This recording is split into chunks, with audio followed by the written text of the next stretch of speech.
देखिए, अगर वैसे समझा जाए तो यहाँ पे दो एक सीनियर डिफेंस एक्सपर्ट बैठे हैं, वो मेरे से आपसे ज्यादा बेहतर जान सकते हैं कि परिस्थितियां क्या है और कैसे किस तरीके से डील किया जाए। यही लोग सरकार को एडवाइस करते हैं टाइम टू टाइम कि कैसे क्या नहीं, करना चूंकि चाहिए। नहीं, एक मैं जी। इसलिए अब कह रहा हूं चूंकि अनुरुद्ध जी, जी ये सवाल जी जी इसलिए है क्योंकि हाँ यही सरकार ने उम्मीद हाँ बढ़ा वही दी है जी कि भाई जी जी डेफिनेटली पाकिस्तान पर हम डेफिनेटली सर्जिकल स्ट्राइक कर देते हैं, तुरंत जवाब यस देते हैं। जी जी जी जी, इसीलिए आ रहा हूं।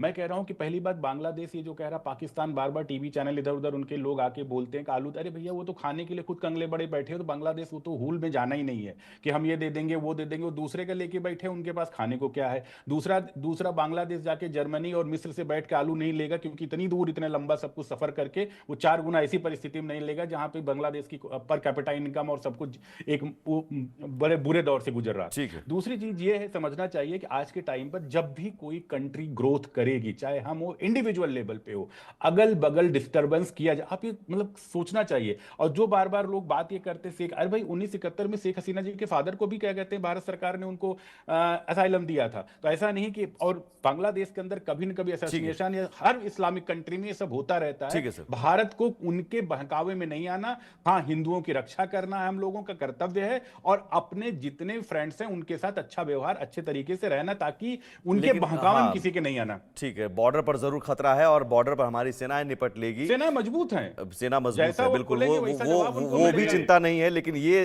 इस तरह की साजिशों को और इस तरह की जो अगर कट्टरपंथी सोच वाले हैं, ये बड़ा खतरा ना बन जाए। हम ये ना देखें कि अरे ठीक है, अब इंटरनली मैं कह रहा हूं अनुरुद्ध जी जी कि देश के अंदर ही ऐसे कई कट्टरपंथी हैं या अवैध घुसपैठियां हैं जो खतरा बन रहे हैं और बन सकते हैं, और यही वजह कि दिल्ली सचिवालय को चिट्ठी लिखनी पड़ी।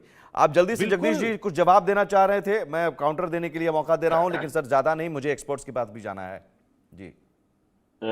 सुमित जी, सिर्फ इनकी बीजेपी की दो ही बात का जवाब दूंगा जो अभी अनुरुद्ध जी बोले हैं। इन्होंने कहा राम मंदिर बन रहा था, ये नहीं गए। बड़े बड़े महात्मा संत भी नहीं गए, जो गए तो उन्होंने क्या कर लिया, देखने गए थे पूजा कौन कर रहा है।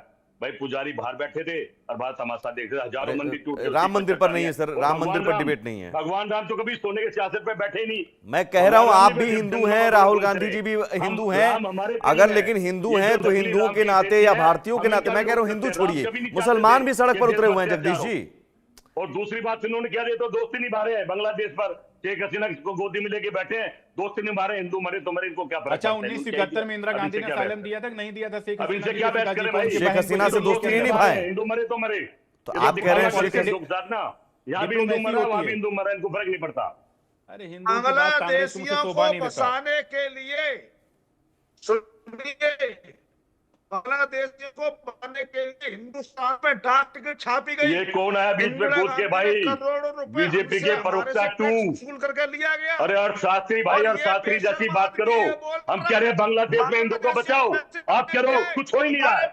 अर्थशास्त्री चलिए ठीक है सर, गुमराह मत करो देश को। ठीक है, जरा दर्शकों के लिए इस परिस्थिति को समझने के लिहाज से, ठीक है जगदीश शर्मा जी और मनीष जी, मैं ठीक है, संजय कुलकर्णी जी, ये हमने जो आंकड़े भी दिखाए, ये आलू प्याज और चीनी की बात, वो कह रहे हैं कि साहब हम पाकिस्तान से ले लेंगे, मिस्र से, स्पेन से ले लेंगे और तमाम चीज़ें।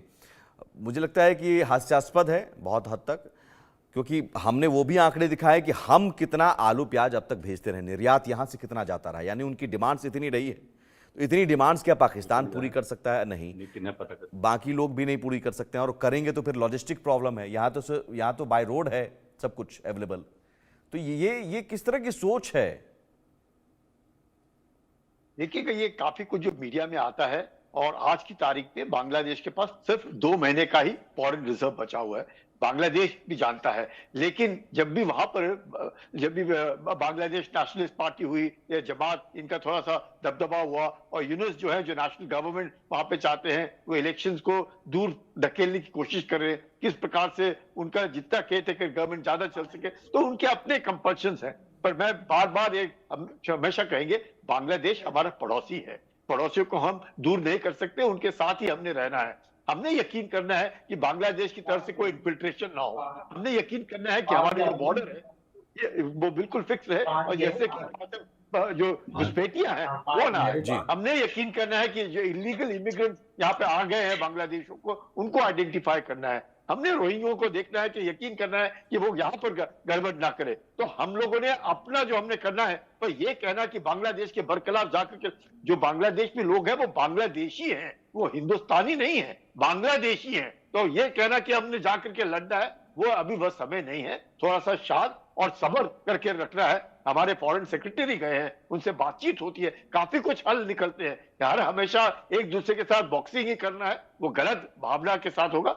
बांग्लादेश जानता है कि भारत का बहुत बड़ा योगदान रहा है। नहीं ठीक है वो सर, मैं लेकिन ये कह रहा हूं कि खतरा कितना बड़ा है, खतरा जो हमने दिखाया बहुत बड़ा खतरा तो बहुत बड़ा है, इसमें कोई शक नहीं है। उस खतरे से हमने अपने आप को संभालना है, यकीन करना है कि घुसपैठना है, यकीन करना है कि पाकिस्तान का जो इन्फ्लुएंस है बांग्लादेश में उसको किस तरीके से रोकना है। चीन जैसे आप कह रहे हैं $14 बिलियन का हमारा उनके साथ ट्रेड है, चीन का $25 बिलियन का ट्रेड है बांग्लादेश के साथ। वहां पर उनके रास्ते हैं, बिजली के हैं, उनके पोर्ट हैं, उनको सबमरीन दिए हुए हैं, उनको टैंक दिए हैं, हवाई जहाज दिए हैं, उनको दुनिया भर का एम्युनिशन दिया है। ये किसके लिए दिया है? बांग्लादेश का कौन दुश्मन है? चारों तरफ से तो भारत ही भारत है। तो ये सब भारत के बरखिलाफ इस्तेमाल करने के लिए उनको तैयार किया जा रहा है। तो ये यकीन बनाइएगा, जब रिश्ते अच्छे होंगे तो फायदा बांग्लादेश का भी होगा, भारत का भी होगा। भारत में भी नॉर्थ ईस्ट है, वहां पर भी इस तरह के वो पाकिस्तान कभी नहीं चाहेगा कि रिश्ते अच्छे हो, तनाव कम हो।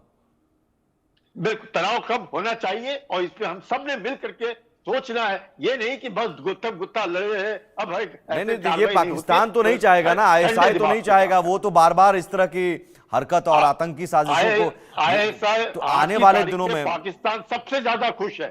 पाकिस्तान बहुत खुश है कि जो कुछ बांग्लादेश में हो रहा है, क्योंकि बांग्लादेश में लोग हैं जो उनके सोच में बड़े हैं। भारत ने यकीन करना है कि उसका जो प्रभाव है वो भारत पे ना आए और उस बांग्लादेश पे जबरदस्त दबाव डालना है कि हिंदू जो भी हैं, उधर जो भी लोग हैं, उनके साथ इस तरह की बदसलूकी ना की जाए। कर्नल सोढ़ी साहब, बहुत सेंसिटिव है, इसका मतलब मसला है कि हमें अपनी रक्षा भी करना है और हम जो 2 फ्रंट पर लड़ रहे थे, अब एक और फ्रंट हमारे सामने खड़ा हो रहा है और उसमें सबसे सेंसिटिव चिकन नेक और बांग्लादेशी बॉर्डर का जो 4096 किलोमीटर लंबा बॉर्डर है, उसमें अब पोरस बॉर्डर कई सारे हैं, तो उसे भी सिक्योर रखना है, क्योंकि वहाँ पर आतंकी साजिशों को अंजाम देकर आतंकी हो सकता है आतंकी बेस बनाकर या कुछ बम ब्लास्ट करवाकर कोशिश की जाए कि इस तनाव को और बढ़ाया जाए।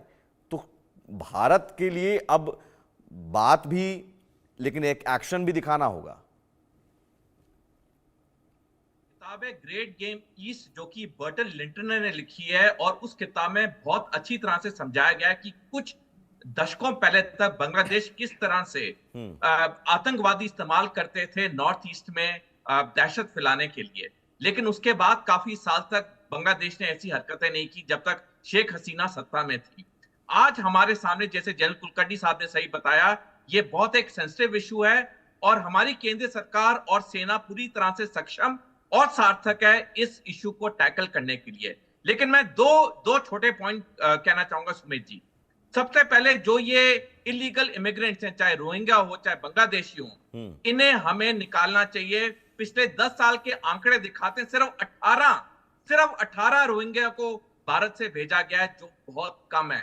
दूसरी चीज सुमित जी, मैं इंडिया न्यूज और आपको सलाम और नमन करना चाहूंगा कि आप बहुत अच्छी डिस्कशन करवाते हैं, मैं आपका चैनल देखता रहता हूं। लेकिन हमारे अधिकतर इलेक्ट्रॉनिक मीडिया चैनल हैं जो कि इतने अलग टाइप की डिबेट कराते हैं, जहां पे चीजों को उकसाते हैं, और जब बांग्लादेशी हमारे ये बाकी न्यूज चैनल्स को देखते हैं तो उसको कोट करते हैं अपनी प्रेस में कि भारत के न्यूज चैनल ये सब कर रहे हैं।